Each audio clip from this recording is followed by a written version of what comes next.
Hi everybody.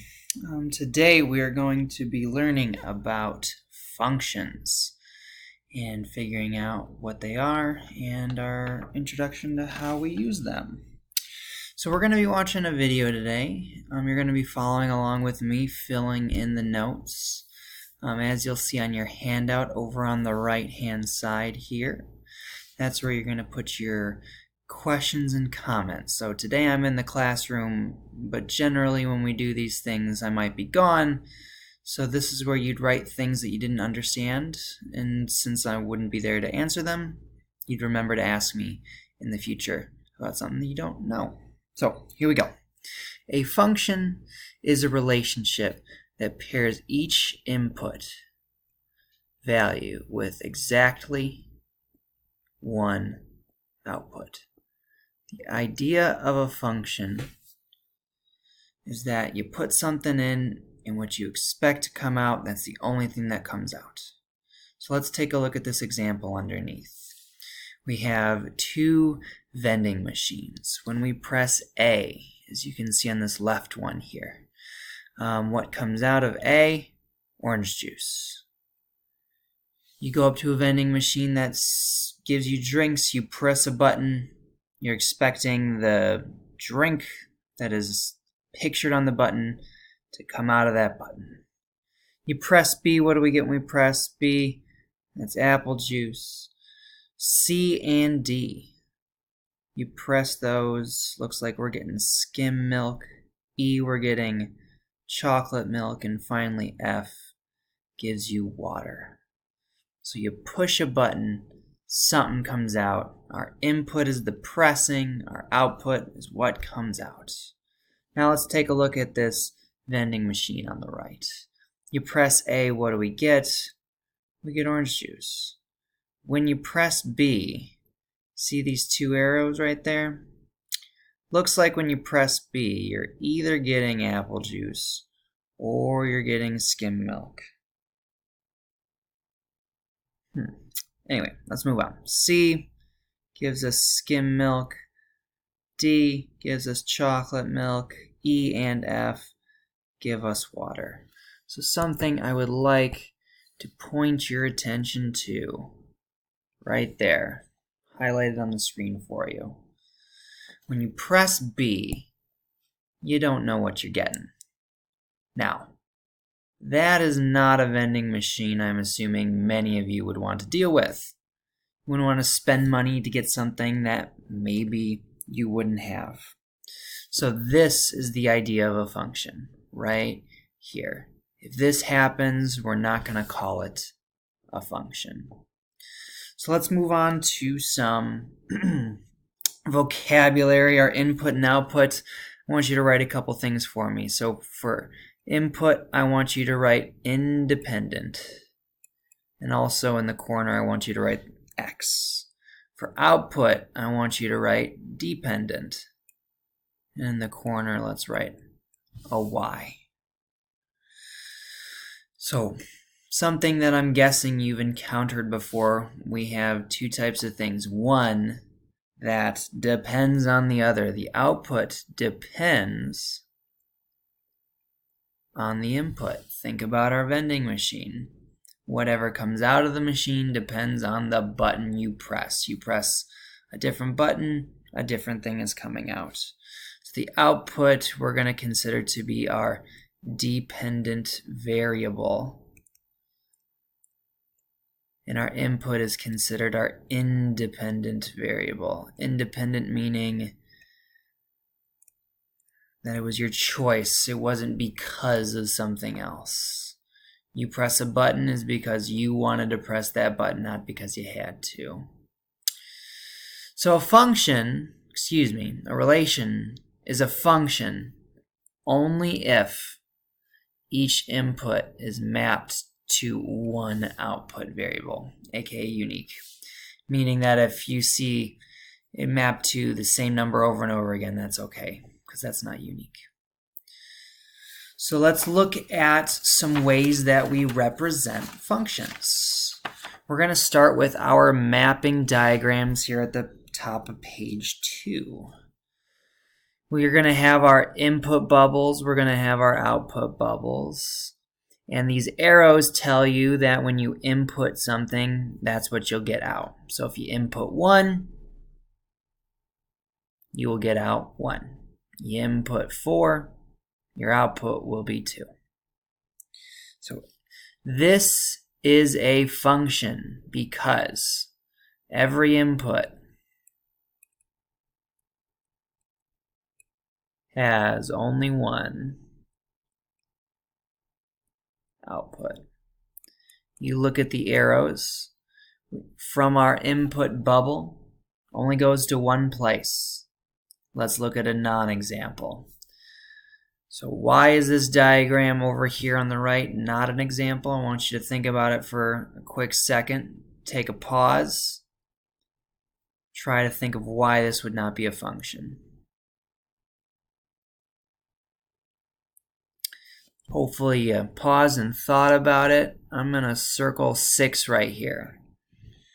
Do we see from 6 that it sends to 4 and it sends to 5?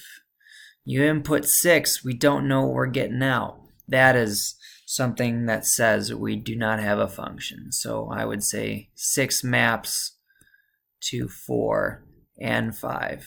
That's more than one output. That's what makes something not a function. Those are our mapping diagrams. We have an input bubble, an output bubble, arrows taking our inputs to our outputs.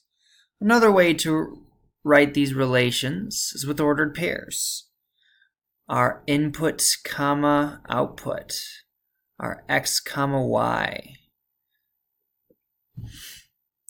So we can take these ordered pairs, and it's helpful looking at them with mapping diagrams. So all of our x's are going to go in our input bubble. So I'm going to do one with you. In our input bubble, we're going to take our x coordinates, our first coordinates. -4, -1, 2, 0, and 1. The y coordinate is going to be our output. So from -4, we're going to go to 7. From -1, we're going to go to 10. 2 is going to go to 7. We already have 7 written, so we're going to draw an arrow from 2 to 7. From 0, we go to -4. And from 1, we go to -1. And there is our mapping diagram from our coordinates. I would like for you to try example 2, and I want you to look at the table. Example 3, input x, output y. I would like for you to make a mapping diagram for example 2 and for the table. The table will work the same way as our first example. So pause the video, take a moment, make your mapping diagrams. When you're ready, please come back. Play the video and we'll check your answers. All right. So you can see, popped up hopefully, I have written the mapping diagrams. So over here in example 2, we have 1, -1, 2, and 0 as our inputs. They're all sending actually to the same output, 1. Then down in the table, if you thought about these, you could think about the first one is 4, -3. Second one is 7, -1, so on and so forth. So we have our inputs of 4, 7, and 1, and our outputs -3, -1, 5, and 6. Now what we have to figure out is which of these are functions. And we're thinking about one input sends to one output. Let's take a look at the first one. I'm going to do a bunch of highlighting on this first one. 4 sends to 7, one place. -1 sends to 10, only one place. 2 sends to 7. That's okay. It's only sending it to one place. 0 sends to -4, And finally, 1 sends to -1. Nobody from the input side sends to more than one output, so this is a function. Similarly, when we look at the input bubble for the second example, none of the numbers over in this input bubble send to more than one output, so this second one is also a function. But let's take a look at this third example. There is a number, I'm hoping you see it, that sends to more than one output. 4 sends to -3 and 5. So that is an input 4 with more than one output. -3 and 5. So this one is not a function. Okay. Hopefully that's making sense. We're going to flip over to one more way to think about functions, and that's with graphs and the vertical line test. So the vertical line test is a way to tell if a relation is a function from its graph. Basically how this works is that if you can draw any vertical line that intersects the graph more than one time, then it is not a function. So you draw vertical lines, a lot of them if you need to. If any of those vertical lines that you draw hits the graph more than once, it is not a function. So let's look at our 4 examples. Up here at the top, I draw some extra vertical lines. No matter where I draw them or on that dashed line, I'm only touching the graph one time with each line. So this one is a function. Look at the second one. No matter where you draw a vertical line, that vertical line is only going to touch the graph once. It's a function. This third one, see the dashed line that they drew. How many times did it hit the graph? Twice. Not a function. Did not pass the vertical line test. Touched it more than once.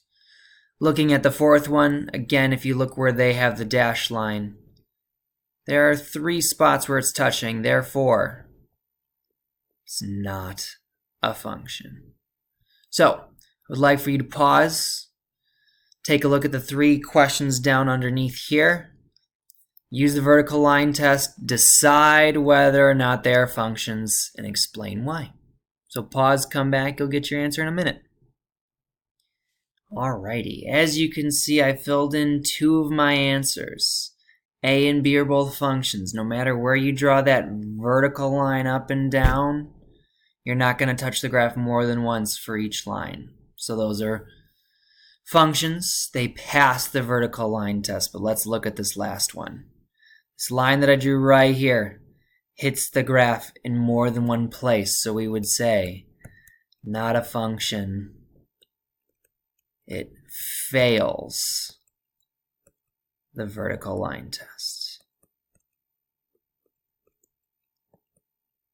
All right. You'll have some practice problems on the next page. Try those out, see if they're making sense, and hopefully this video went okay. Bye-bye.